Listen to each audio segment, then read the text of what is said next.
everybody that I talk to that manages money, lots of money, and I talk to people, when Sears first went bankrupt, everybody called me. All the top shareholders, the top bondholders. Oh, Eric, what are we going to do? I think we've lost our money, so on and so forth. I said, listen, if you look at this chapter of Warren Buffett's book, you'll get an understanding of what's going on. I don't want to read anything about Warren Buffett. I want to know about Sears. Some of them had attitudes. Some of them were rude. They do not believe that it's the same thing because they don't understand. Well, but Warren Buffett never filed bankruptcy. So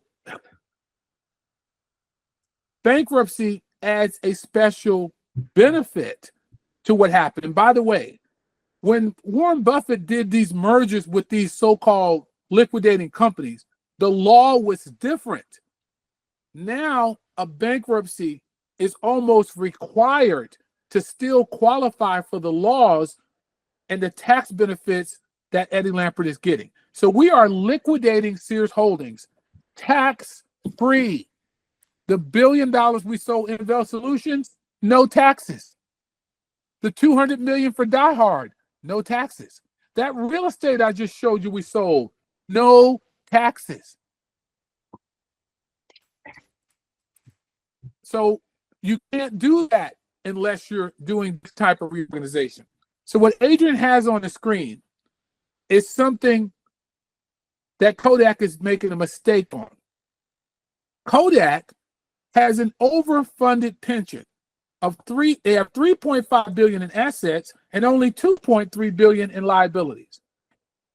They're going to book a gain of over $500 million because they're not doing it the way Eddie Lampert is going to do it. The entire market cap of Kodak is probably less than that $1 billion. Now, if they do the right thing with that $1 billion, it's going to be a great investment, regardless of whether Kodak goes on to transform or do whatever they're doing. But if they were doing it the way Eddie Lampert was doing it, they would have no gain, and they could pull the entire $1 billion tax-free instead of just $500 million and booking a gain of $5. So what I'm in right now, and I told people about Mr. Cooper that was undervalued. I'm going to tell people what I'm in that I believe is undervalued. Do your own research. This is not a request, suggestion, or recommendation that you buy, sell, or hold any particular stock. Fannie Mae, FNMA, and FNMAS, which is Fannie Mae common stock and Fannie Mae preferred. It is Donald Trump said that he's going to re-release these companies to the public. They were taken over during the financial crisis in 2008, 2009. They paid back the government in 2012, and the government took every dime that the company made, profitable billions, from 2012 to date. 3 Supreme Court rulings could not make them stop taking billions more than they were owed. Remember, AIG was taken over by the government. They paid back their loan, released them back to the public. Everybody made a killing, including Bruce Berkowitz. They have not released Fannie Mae under Democratic presidents or under a Republican president. But prior to getting elected, Donald Trump said he's going to get them re-released. So I think Danny is still on here and some other people that invested in Fannie Mae years ago. And of course, it's going up because people believe the political reason we're not getting paid is done with. Because Trump said he was going to get it re-released to the public. So the stock, of course, is going up. It's still very undervalued. It's a profitable company. 100% of the money, up until maybe I think a year or 2 years ago, I think they start putting some of it in escrow. For 12 years after they paid off their government loan from the United States, the government took 100% of the money. Both administrations, Democrat and Republican. Trump said it's time to re-release them. So that stock has been doing really well because people believe it's going to happen soon. I don't know if it's going to happen. I don't know if it's true or not, but it's undervalued. And if he does release it, it's going to be great. Eventually, I think they will have to, but it's been since 2008. And in 2012, they paid all the money back, and they've collected more than $50 billion above what the government was owed. Under Trump's first administration, under Obama's administration, and under Biden's administration, nobody has, 3 Supreme Court cases. Nope, the government can take all the money even though they've been paid off. Now, Trump put a guy in place, and they're saying that they're going to re-release the companies. If they re-release the companies, the Fannie Mae stock, that's roughly $7 now. If it's done correctly, that stock could be worth $30 to $50, and the preferred stock, I don't know what. Don't know if it's going to happen, but I'm invested in it. It's somewhat speculative because you don't know what's going to happen with these politicians. So I'm heavily invested in SRG options because I think the merger could happen with SRG and or Lands End. So I'm in SRG, not in Lands End yet, and I'm in Sears bonds mostly. Sears bonds, and of course you guys know Sears stock. That's what I'm in. Fannie Mae could happen in a month, or it might be years, and Trump could be completely lying. But it's undervalued, and it will be great if they do it.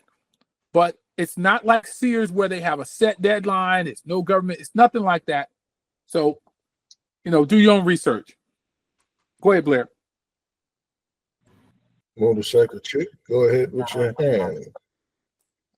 Yeah, and I noticed that SRG removed, they don't have the PE ratio, but I still buy it also. Yeah, companies Whatever in I don't get liquidation. in Sears bond.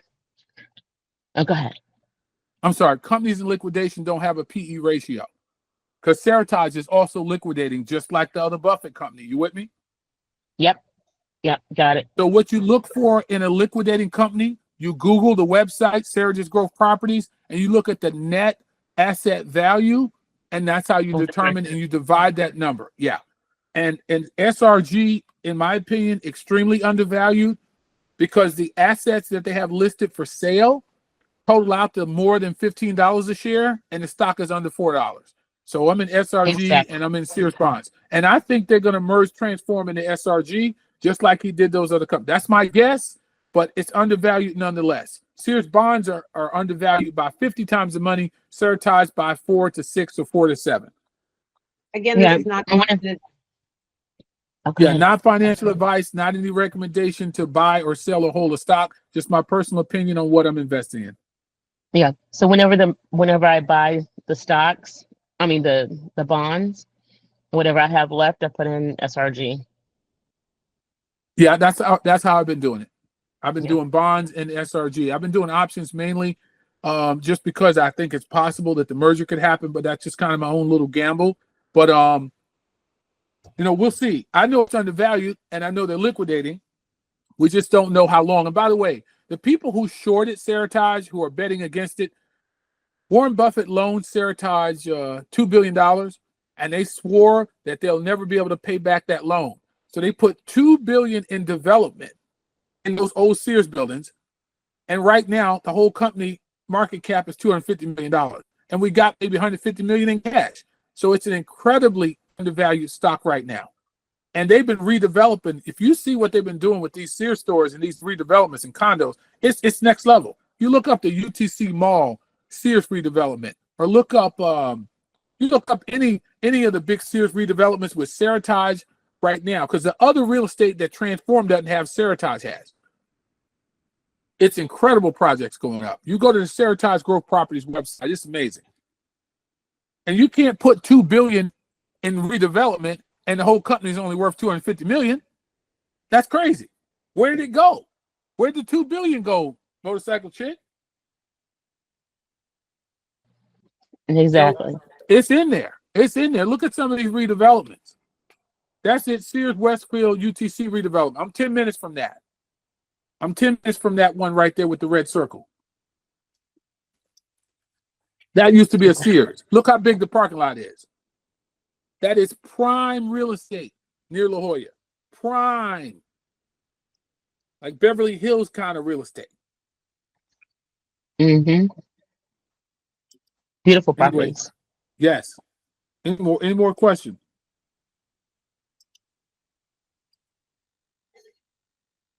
Anybody got any more questions?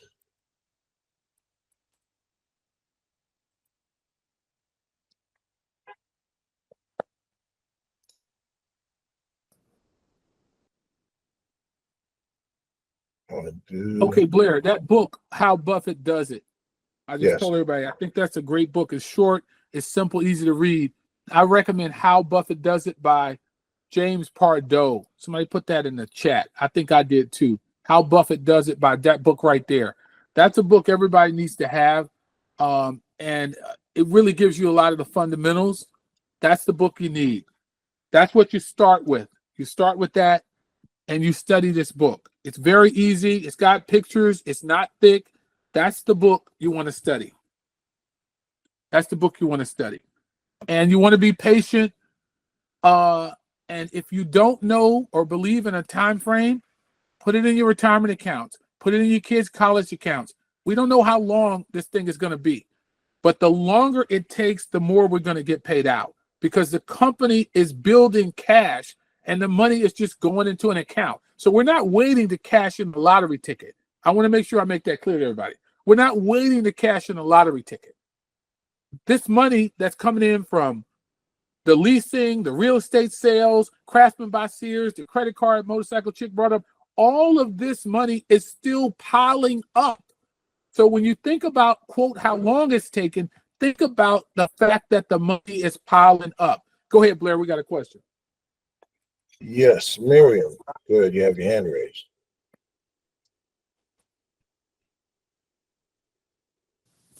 Hi, guys. So I just had a question, Eric, on the bonds like that. So when you say, would that mean that they would be more than 1,000 paid out for the bonds, or you don't know that for sure, based on the money that you just said was so much more?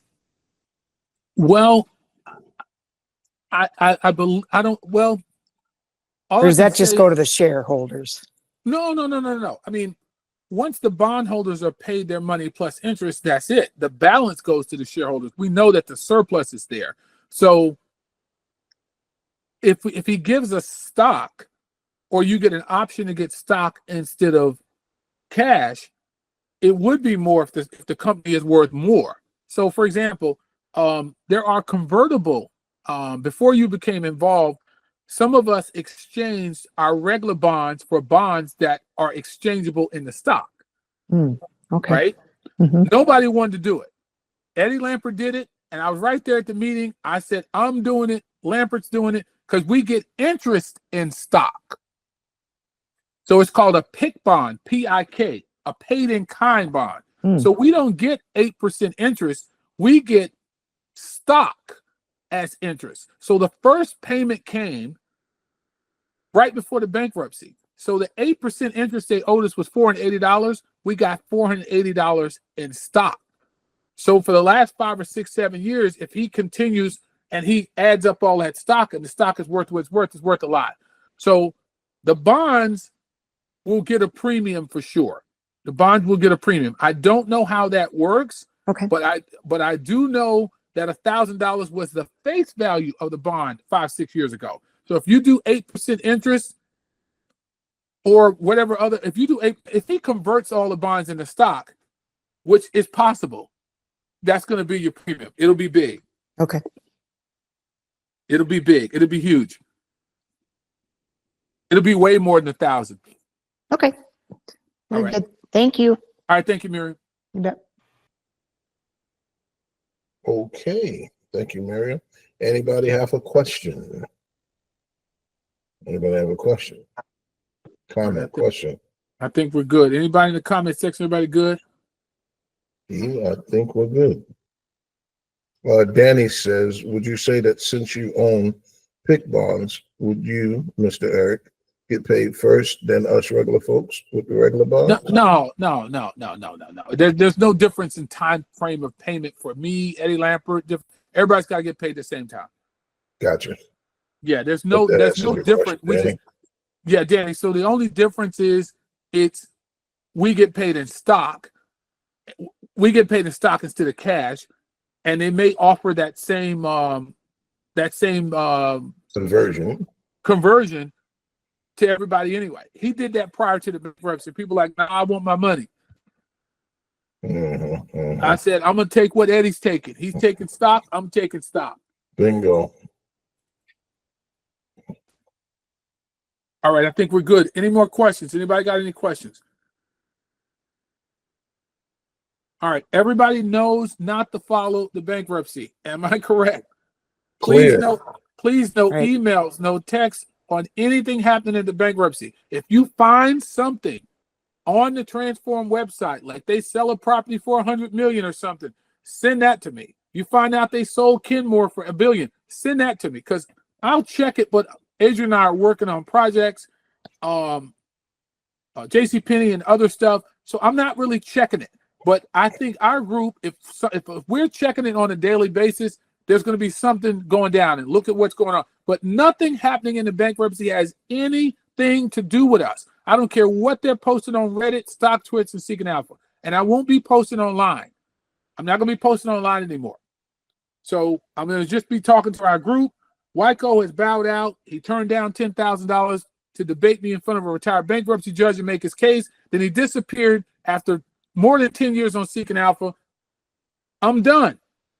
And the hell I caught, from you guys, not you guys, from a crowd of people. I won't say you guys. I don't think it's anybody on this group right now that was doing it. But I got so many emails and calls about this guy who is anonymous. And I literally had to tell highly educated people, I don't think anybody's on the call now, why are you asking me about what an anonymous person said that didn't put any facts or information up? Why? So please pay no attention, because the next person talking crazy, he's going to disappear eventually too, or change his name and go somewhere else. They're going to jump on the next stock or the next thing. I wasn't on Seeking Alpha for 2.5 years, and I'm still the #1 topic of discussion. Not the value of Sears, not the value of the bonds, none of that. Anyway, we got one more last question. Thomas Jackson. Yeah, this kind of back to what you were saying earlier. I know like the bonds for JCPenney is kind of like they have been stealing the bonds, but are the shareholders in JCPenney just wiped out? No, the shareholders in JCPenney are a part of the litigation that we have going against JCPenney, because the shareholders' money was stolen too. They stole everybody's money in JCPenney case. Because They stole the shit. Go ahead. In Sears, you know, we can still see the cuspid number with the amount of shares, but with JCPenney's, immediately they took the cuspid number and my shares disappeared as well. Like, you know. Well, they took it out because they think that's going to help them. But when you sue, it doesn't matter because we have a record that we owned it. They took it out because they don't want anybody else to own it. So that's what that was. But that's part of the fraud that happened. And that's why we're in the litigation. Oh, okay. But that's not what's happening with Sears. There's no fraud in Sears. We're just waiting to get paid.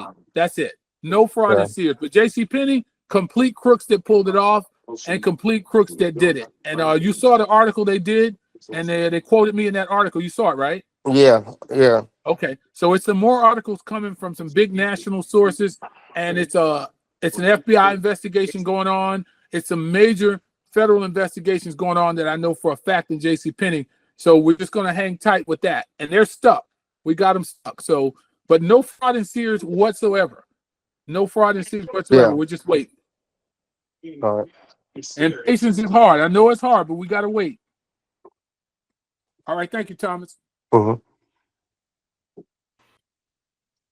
All right, everyone. We're going to conclude tonight's session. And it's been a wonderful, incredible, informative, educational journey as always. And if we can,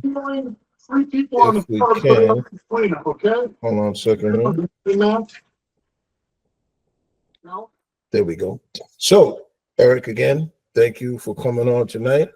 And give us a few. We'll have this recording and stuff posted on our YouTube channel.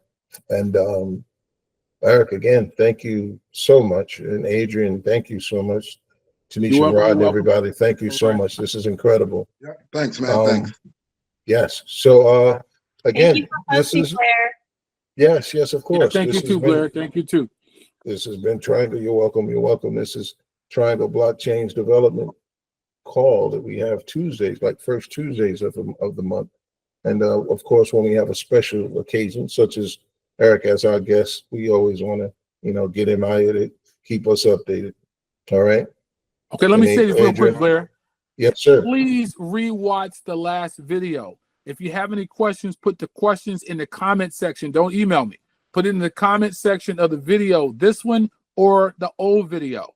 And don't ask me when there's an update, because there is no update. We're waiting to get paid. We're waiting on a merger. So just ask me any new questions in the comment section of the YouTube video and subscribe to the YouTube channel. So because sometimes, because we might do a pre-record. We might, me, Adrian, Blair, Rod, we might pre-record some new information and just put it on the channel. So check the channel and subscribe and put the notifications on, because we won't be able to do live Zooms all the time because we're working JCPenney and some other big stuff that a lot of you are involved in. And we'll be doing a JCPenney Zoom probably in about a week, maybe a week and a half, once we get with Rod and Blair.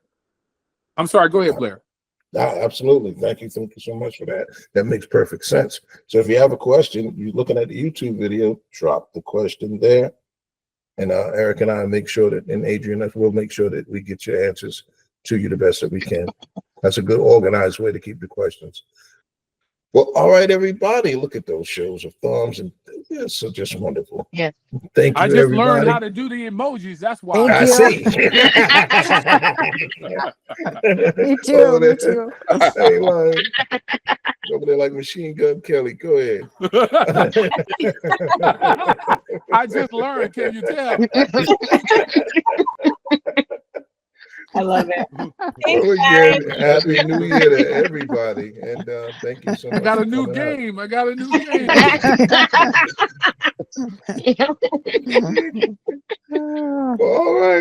All right, y'all take care. I'm gonna go ahead and stop recording now. Thank you so All right, much. later, everybody. All right. Thank you. guys. Good night. Love you guys. Adrian, Thank thanks, you. Tim. Thank you. All right, Thank Chuck. you. Have a Good good night, night. everyone. All right, good night, everyone. Night. All right, Rod. Thanks, Rod. We'll be in touch, everybody. All All right, right, good good night, everybody. Good night. All right, Good night. T. All right, thank All you, right, y'all. everybody. Good night. Sandra, TBAs. All right. Thank Adrian. you.